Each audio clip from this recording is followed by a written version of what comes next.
أستغفر الله إن الله كان توابا أستغفر الله إن الله كان توابا أستغفر الله إن الله كان توابا أستغفر الله إن الله كان توابا أستغفر الله إن الله كان توابا أستغفر الله إن الله كان توابا أستغفر الله إن الله كان توابا أستغفر الله إن الله كان توابا أستغفر الله إن الله كان توابا أستغفر الله إن الله كان توابا أستغفر الله إن الله كان توابا أستغفر الله إن الله كان توابا أستغفر الله إن الله كان توابا أستغفر الله إن الله كان توابا أستغفر الله إن الله كان توابا أستغفر الله إن الله كان توابا أستغفر الله إن الله كان توابا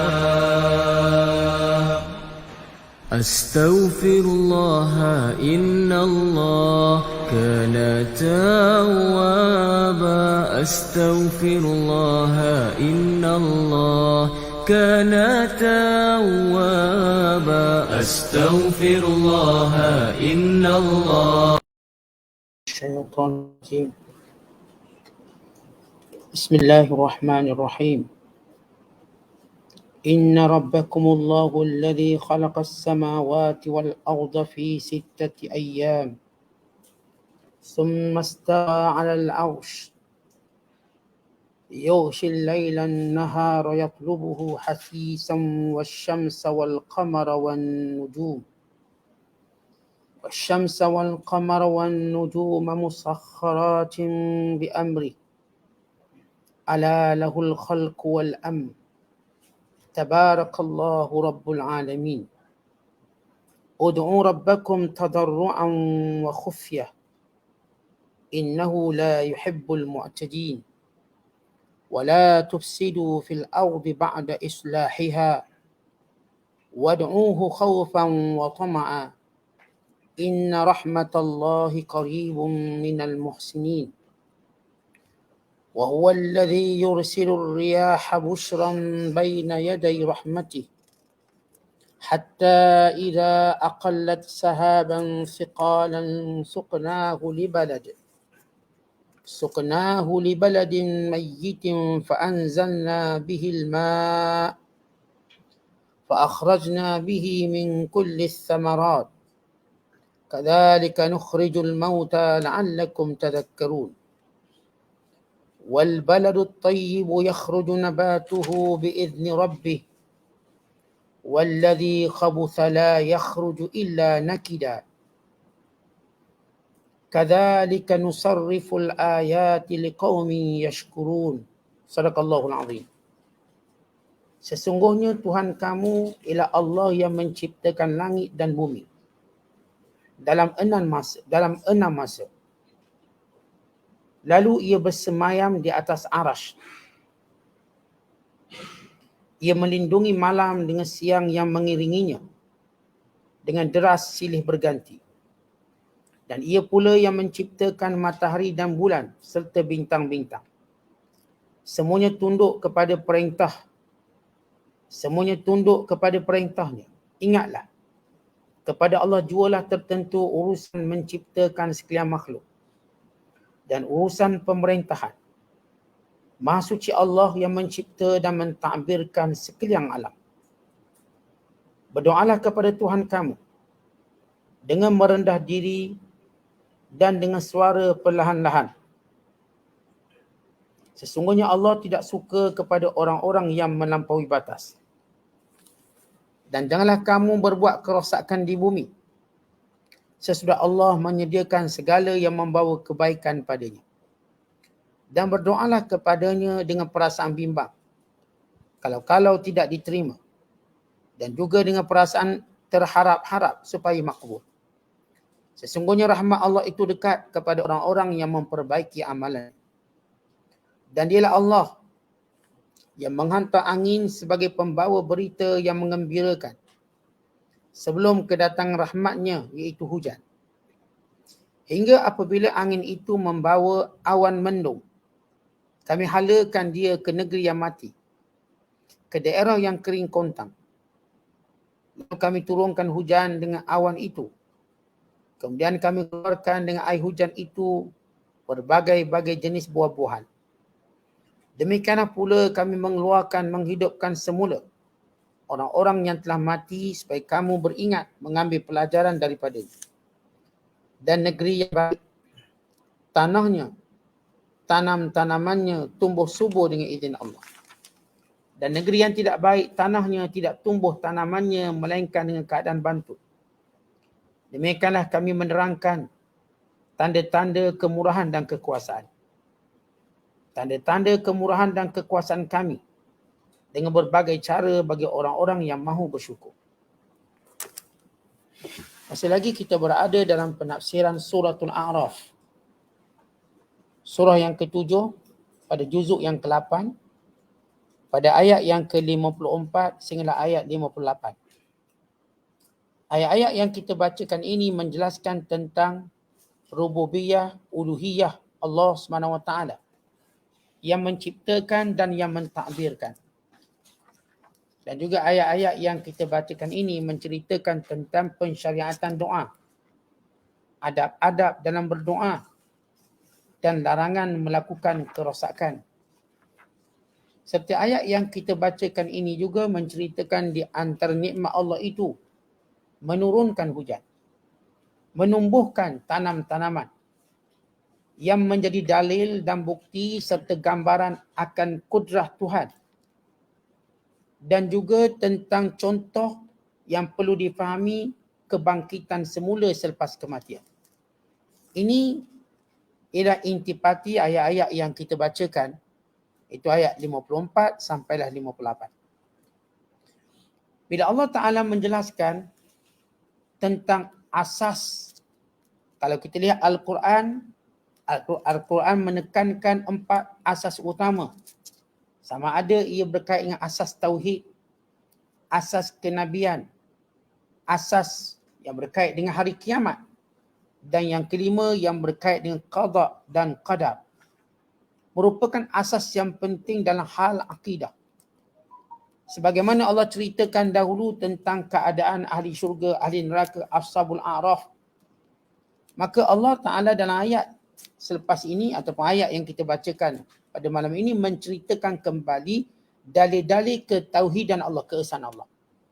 Dan kesempurnaan kekuasaan Allah. Dan kesempurnaan ilmu Allah.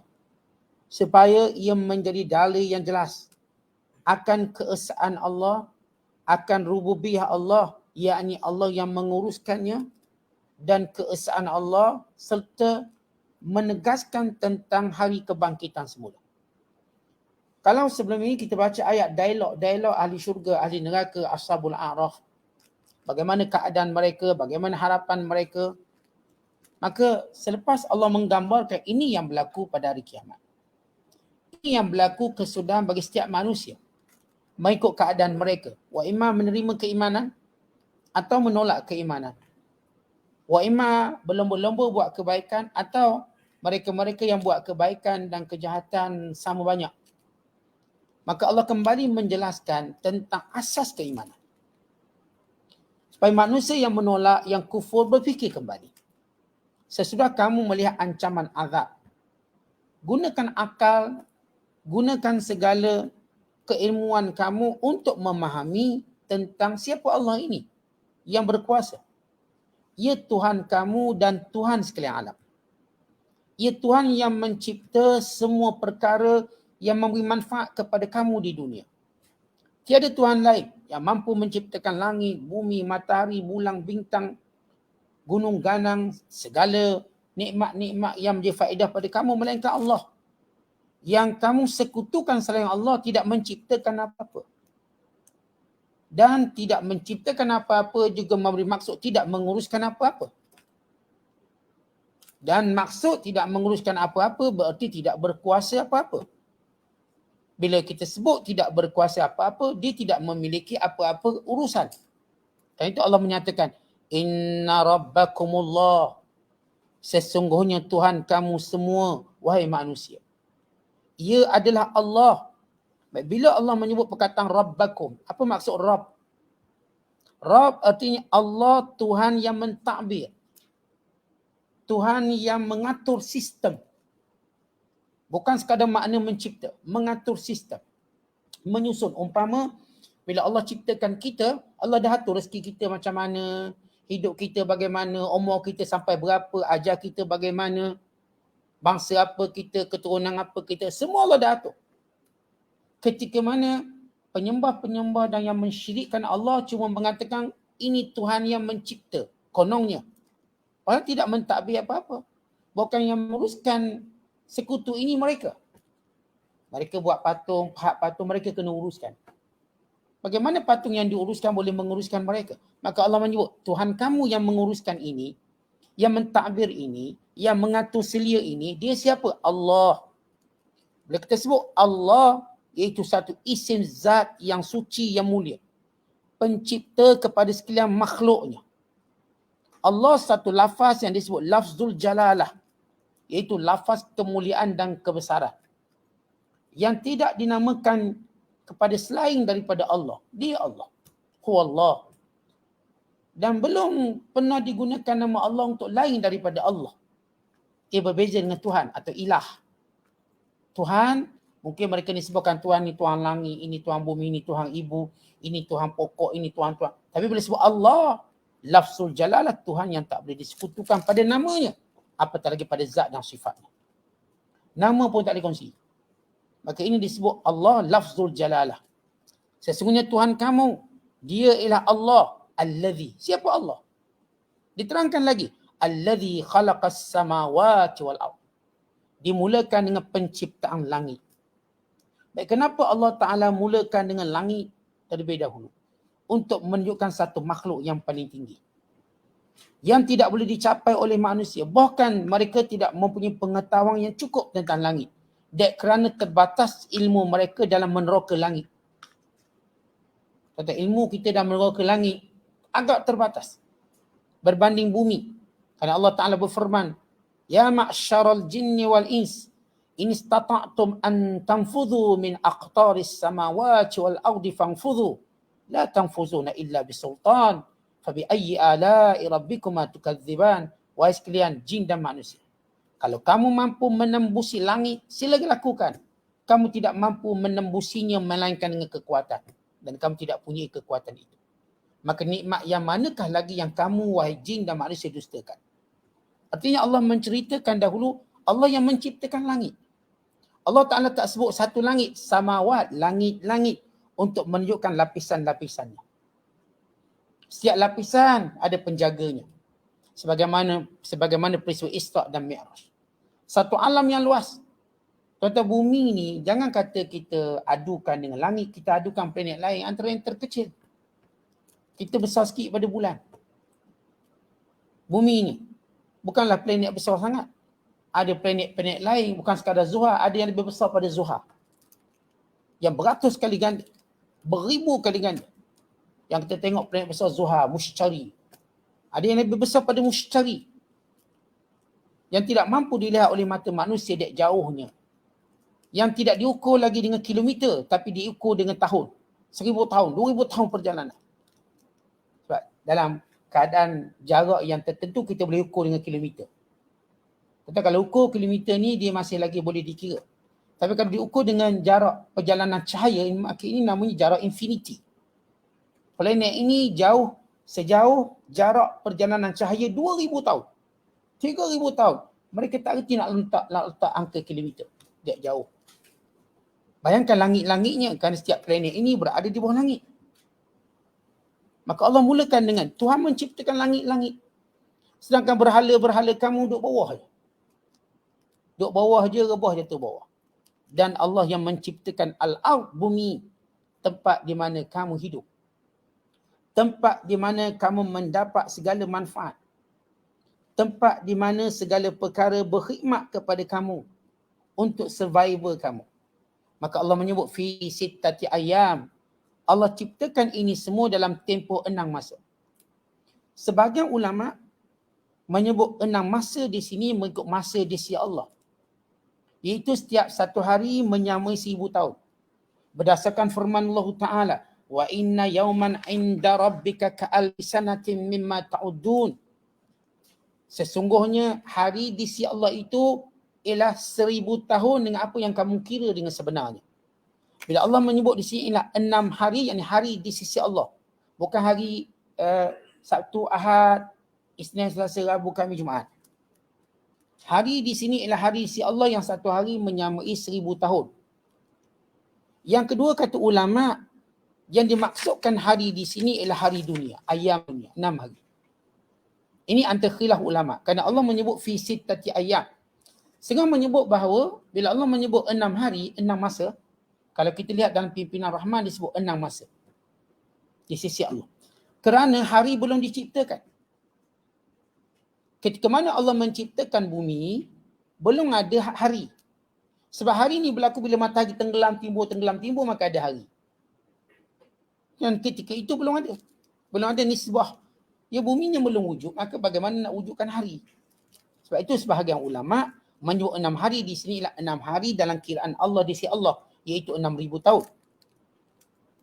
Ini hari yang bersifat di dunia. Adapun hari akhirat, kata Allah, fi yaumin kana miqdaru 50 alfasana. Hari akhirat pula satu hari menyamai dengan 50,000 tahun. Kalau hari dengan nisbah hari di sisi Allah 1000 tahun. Satu hari di sisi Allah sama 1000 tahun. Tapi nanti bila berlaku kiamat, satu hari dengan nisbah alam akhirat, kata ulama, ialah 50,000 tahun. Satu hari itu 50,000 tahun. Artinya kalau 2 hari di sana bersamaan di dunia ini 100,000 tahun. Kan itu bila kita fikir balik tuan-tuan. Hidup di dunia tak berapa hari, nak derhaka buat apa? Kita duduk dunia ni tuan-tuan, berapa hari? Paling laju 60-70. Itu pun 60-70 ni ikut syarat hidup je. Kalau kereta tu ada enjin je, body dah meletup semua dah. Kalau kita kereta ni, dah tak ada belaka dah. Gear brake semua tercabut belaka, enjin je boleh gerak lagi. Umpama masuk umur 70, gigi dah tak ada, rambut dah gugur, semua dah. Sarah-sarah sendi. Pun nak buat maksiat lagi. Dan tak padan. Kita pulang ke akhirat. Satu hari akhirat 50,000 tahun. Kalau sekarang satu hari dengan nisbah sekarang 1000 tahun. Kalau nanti bila berlaku kiamat nisbah satu hari itu ialah 50,000 tahun. Lama. Tak ada orang melalui umur sepanjang ini di dunia. Kan di dunia dicatat, kata Imam Jauzi dan kitab Al-A'mar, yang paling panjang umur. Ialah umurnya lebih kurang 3,000 tahun. Paling panjang sekali. Yang mereka namakan beberapa nama seperti Uj bin Unuq. Walaupun pendapat ini masih ada pertikaian di kalangan para sejarawan. Dan diikuti Nabi Adam selama 1000 tahun. Dan seterusnya kata Nabi SAW, sentiasalah umat manusia ini makin berkurang umur dia. Makin berkurang. Maknanya lagi cepat mati. Makin zaman tuan-tuan mati cepat. Dia tak ada dah cerita mati tua, tak ada. Dulu kan kita dengar mati tua, mati. Sekarang mati wabak, mati aksiden, mati tertelang Maggi, mati. Semua mati-mati yang mengejut. Dulu kalau kita cerita mati, kita tanya 60 ke 70 umur dia. Dululah kalau kita dengar. Itu mati umur 80 ke 100. Lepas tu dulu kita banyak cerita ada orang beli hantu raya sebab lambat sangat mati. Beli hantu raya lah tu. Polong pelesik. Sekarang tak, cepat. Tahu-tahu mati, jangan celak, mati. Kata Nabi SAW dia ingatkan bahawa umat akhir zaman dia akan mati mengejut. Datang mati mengejut dengan pelbagai bentuk. Wa imma wabak, wa imma kemalangan, wa imma dengan pelbagai cara-cara yang mengejut yang berlaku. Jadi kalau kita nilai dan kira umur kita tuan-tuan tak padan nak buat maksiat, maka Allah Ta'ala menceritakan di sini ciptaan langit dan bumi itu 6 hari. Kalau kita nak asingkan langit berapa hari, bumi berapa hari, berdasarkan firman Allah Ta'ala, Allah Ta'ala menciptakan bumi itu selama 2 hari dan menciptakan pada 2 hari tadi Allah Ta'ala ciptakan gunung ganang, Allah ciptakan tumbuh-tumbuhan, haiwan-haiwan pada 2 hari yang berikutnya. 2 hari pertama Allah ciptakan bumi. Ini rangka bumi. Kemudian Allah Ta'ala ciptakan isi buminya. Isi buminya terdiri pada gunung ganang, tumbuh-tumbuhan, haiwan-haiwan pada 2 hari yang berikutnya. Jadi 4 hari. Maka 2 hari lagi Allah Ta'ala ciptakan langit. Termasuk 2 hari itu ialah menciptakan segala jirim-jirim, segala bintang-bintang, segala planet-planet semasa sepanjang 2 hari. Jadi semua 6 hari. 2 hari pertama Allah ciptakan bumi ni. 2 hari kedua Allah cipta segala isinya. 2 hari berikutnya ialah Allah Ta'ala menciptakan langit dan sebagainya. Baik, bila Allah sebut dalam Quran, Kul a'innakum latakfuruna billadhi khalaqal arda fi yawmain wa taj'aluna lahu andada dzalika rabbul alamin wa ja'ala fiha rawasiya min fawqiha wa baraka fiha wa qaddara fiha aqwataha fi 4 ayyam sawa'al lis-sa'ilin. Katakan pada mereka, wahai Muhammad, apakah kamu kufur pada Tuhan yang telah menciptakan bumi ini selama 2 hari dan kamu jadikan bagi Allah sekutu-sekutu, sedangkan Allah lah yang menguruskan sekalian alam itu, dan Allah yang menjadikan padanya segala gunung ganang yang menetap di atas bumi ini, dan Allah memberkatinya, dan Allah Ta'ala telah menentukan semuanya dalam tempoh 4 hari. Sawa'al lis-sa'ilin. Kerana Allah cerita tentang langit. Faqadahunna sab'a samawatin fi yawmain. Dan Allah menyiapkan langit, 7 petal langit pada 2 hari. Wa auha fi kulli sama'in amraha. Maka setiap langit itu ada urusan dan perintahnya. Wa zayyana as-samaa'a ad-dunya bimasabiha wa hifdha. Dan kami hiasi langit pertama itu dengan bintang-bintang yang menerangi dan sebagai penjagaan. Zalika taqdirul azizil alim. Dan demikianlah Allah yang menentukan itu, Tuhan yang maha berkuasa lagi maha mengetahui. Baik, ini tentang penciptaan. Allah ciptakan langit dan Allah ciptakan bumi pada 6 hari. Baik, kita dah sebut 6 hari, setengah ulama kata 6 hari masih di sisi Allah. Maka merujuk 1 hari 1000 tahun. Dan setengah menyatakan 6 hari dengan hari-hari dunia. Tetapi Allah Ta'ala tak sebut berapa tempoh. Tapi Allah menyebut 6 masa, 6 hari. Untuk mengajar manusia dalam melakukan sesuatu mestilah tasabbut, mestilah berhati-hati. Mestilah mengikut peraturan dan aturan. Jangan gopoh gapah. Sedangkan Allah berkuasa itu mampu menjadikan setiap sesuatu dengan firman-Nya kun fayakun. Jadi. Kenapa Allah tak buat macam tu? Allah boleh kata pada langit dan bumi jadi, maka dia jadi serentak. Sedetik, satu kelip mata bahkan lebih dekat pada tu. Tapi Allah nak mengajar manusia. Dalam semua urusan kita mesti tasabbut. Dalam semua urusan tuan-tuan kita mesti lakukan dengan berhati-hati. Mesti kita takbir dia, kita susun dia dengan sebaik-baiknya supaya ia menjadi lebih baik. Kan itu kata ulama, innama arada ta'lima khalqihi at-tathabbuta fil umur. Allah menginginkan dengan apa yang Allah turunkan ini mengajar kepada hamba-Nya tathabbut fil umur, iaitu melakukan sesuatu dengan tenang, dengan berhati-hati supaya ia dibentuk dengan baik.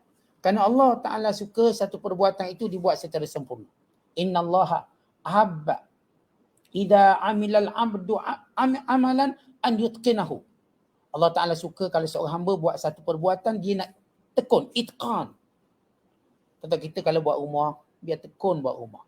Jangan buat 2 hari roboh runtuh. Kita buat bot, biar tekun, lambat sikit tak apa.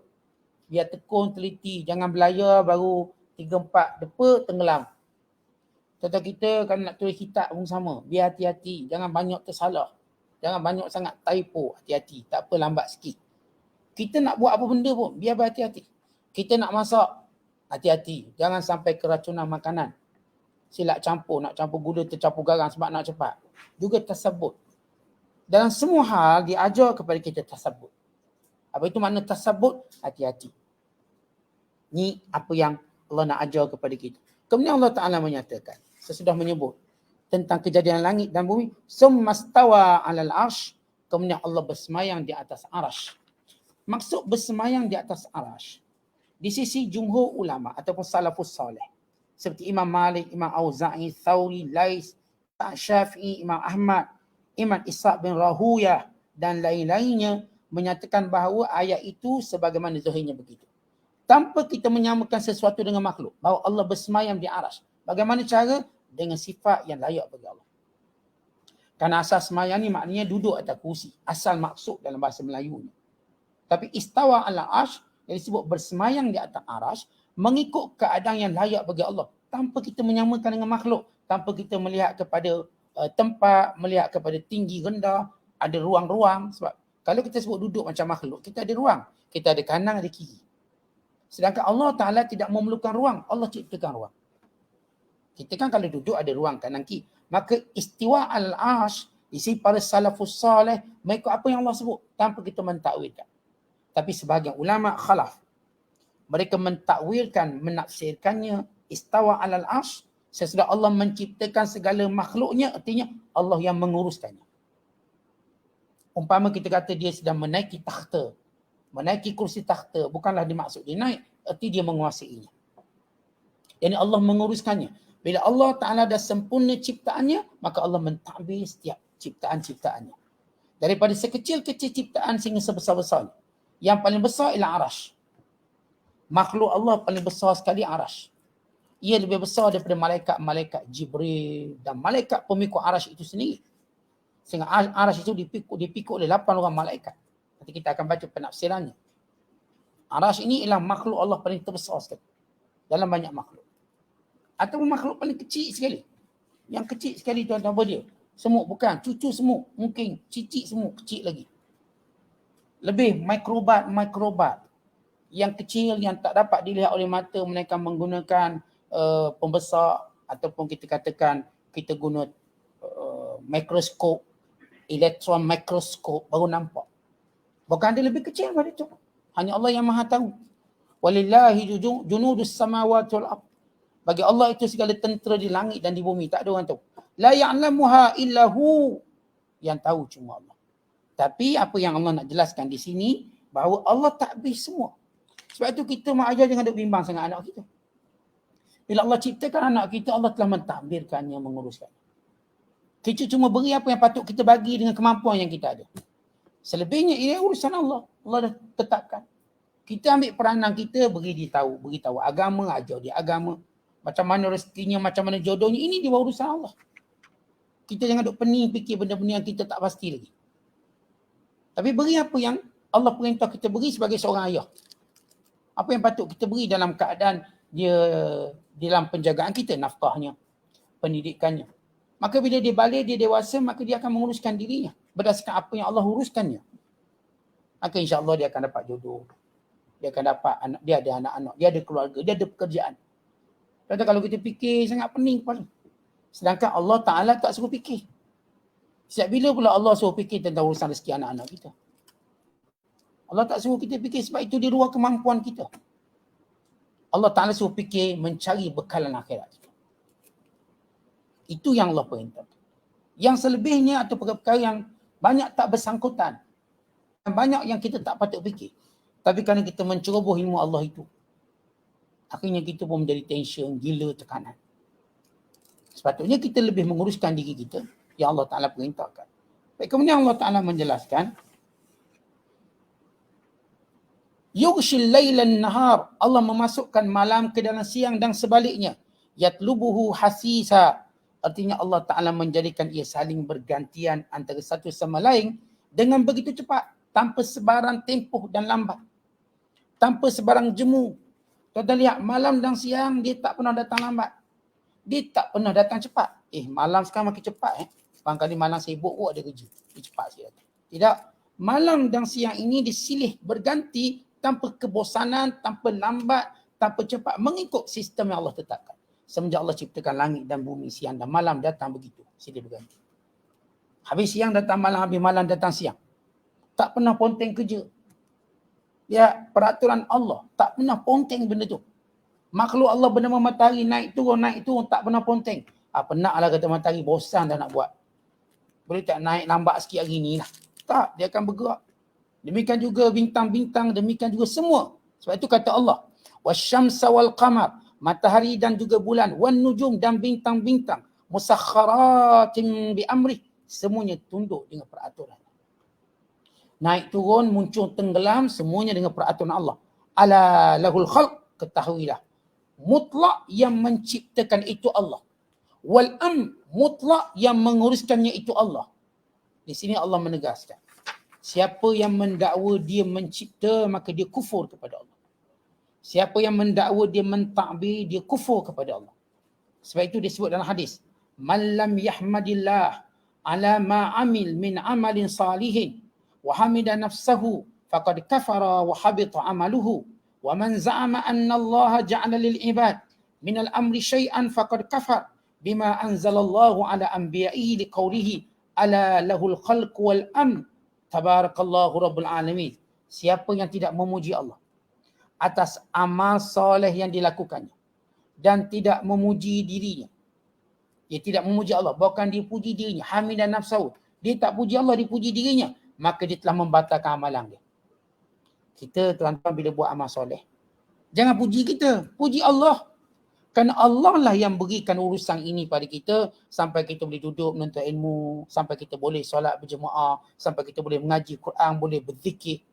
Sebab itu kata Rasul, siapa tak puji Allah atas amalan soleh yang dilakukan, bukan dia puji diri dia, dia telah kufur pada Allah dan telah batal amalannya. Dan siapa yang mendakwa bahawa Allah menjadikan bagi setiap hamba itu urusannya sendiri, maka dia kafir dengan apa yang Allah Ta'ala turunkan kepada Nabi-Nabinya dengan firmannya, ala ketahuilah, hanya pencipta itu Allah, wal dan mengatur urusan itu Allah, tabarakallah, maha suci Allah, maha tinggi Allah, Tuhan sekalian alam. Sebab itu dalam doa diriwayatkan, antara doa Nabi sallallahu alaihi wasallam ajar kita, Allahumma lakal mulku kulluh wa lakal hamdu kulluh wa ilaika yarji'ul amru kulluh as'aluka minal khairi kullihi wa a'udzu bika minasyarri kullihi. Ya Allah, bagimu segala kerajaan. Kekuasaan itu milikmu ya Allah. Dan segala puji itu semuanya milikmu. Dan kepadamu kembali segala urusan. Aku memohon kepadamu ya Allah kebaikan semuanya. Dan aku berlindung kepadamu daripada kejahatan semuanya. Ini antara doa yang Nabi ajar pada kita. Itu kita kata, oh ya Allah, seluruh kekuatan ini, kekuasaan ini milikmu.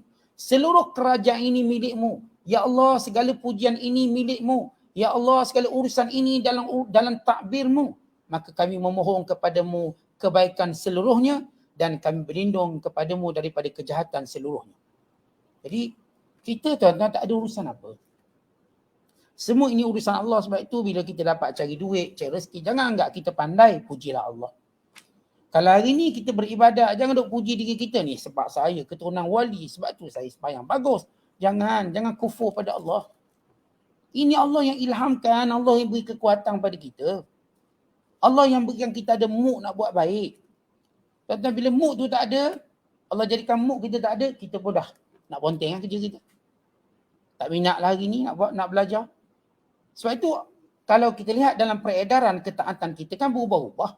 Ada hari kita bersungguh taat, ada hari Masya Allah, dia macam nak karam. Dia macam perlahan. Nak kata habis minyak, tak habis minyak, tapi perlahan. Tuan-tuan tengok turun naik ibadat. Untuk menunjukkan ibadat ini datang dari Allah. Kalau dia datang dari kita, dia tak akan turun, dia naik je. Tapi kenapa ibadat ini ada pasang surut? Sebagaimana sungai, sebagaimana ada pasang surut. Kerana ada yang mengaturnya, Allah. Ada hari semangat kuliah, Ustaz, boleh tak kuliah sampai pukul 10 malam? Waktu orang semangat. Ada hari dia tak semangat, baru start Alhamdulillah, dia dah tidur lah. Hari dia tak semangat. Hari dia semangat, Ustaz kuliah sampai isyak. Boleh tak kalau boleh sampai subuh esok Ustaz kuliah? Dicadang kita kuliah sampai subuh, semangat penuh dia. Tapi hari dia tak semangat, kuliah pun tak datang. Jadi, kena tahulah pasang surut kita ni tuan-tuan, bagi menunjukkan yang datang dari Allah. Kan itu bila kita melihat ayat ini. Ayat 54 saja. Kita tak sempat ayat lain. Ayat 54 saja. Bagi menjelaskan, pertama Allah menguruskan semua makhluknya. Kemudian Allah menciptakan seluruh makhluknya. Kemudian Allah Ta'ala menjadikan seluruh makhluk itu mengikut peraturannya, mengikut sistemnya. Dan segala urusan penciptaan dan urusan pengurusan milik mutlak Allah. Tidak ada seorang pun boleh mendakwa dia yang menguruskan. Sebab tu kita zahir nampak macam kita urus rezeki anak-anak kita. Tidak. Allah. Nampak zahir kita macam urus benda tu, urus benda ni. Itu zahir. Hakikatnya Allah menentukan segala takdir yang berlaku. Sebab itu kita dah sebut 4 asas utama. Asas yang berkait dengan tauhid, kenabian, asas yang berkait dengan hari kebangkitan, asas berkait dengan qada dan qadar. Maka inilah apa rukun akidah ataupun rukun yang berlega dalam persoalan akidah. Tauhid, yang keesaan Allah, yang berkait dengan risalah, kenabian, yang berkait dengan al-ba'ath ataupun al-ma'ad, iaitu hari kebangkitan, hari kiamat, hari akhirat, dan yang berkait dengan al-qada wal qadar, ketentuan Allah. Semua Allah tentukan, semua dan qada Allah Ta'ala. Kita ada apa tuan-tuan? Tak ada apa. La ilma lana, la quwwata lana. Sebab itu kita diajar banyakkan sebut la haula wala quwwata illa billah. Tiada daya, tiada upaya, tiada kekuatan. Tak mampu nak usaha pun melainkan dengan izin Allah. Bila Allah ruangkan kita berusaha, bila Allah nak beri kita kejayaan, Allah beri kita usaha, maka datang kejayaan. Bila Allah nak berikan sesuatu, dimudahkan segala sebab, maka mudahlah kita dapat. Demikian segala urusan itu ala lahul khalqu wal amr. Ciptaan itu, urusan itu milik Allah mutlak. Dan kita dah baca hadis, siapa yang bila dia buat amal soleh dipuji dirinya, dia tak puji Allah, dia kufur dan terbatal amalan. Jadi tuan-tuan perhatikan kebaikan kita. Jangan puji diri kita. Pulangkan pujian itu kepada Allah Ta'ala. Wallahu a'lam bishawab. Assalamualaikum warahmatullahi wabarakatuh.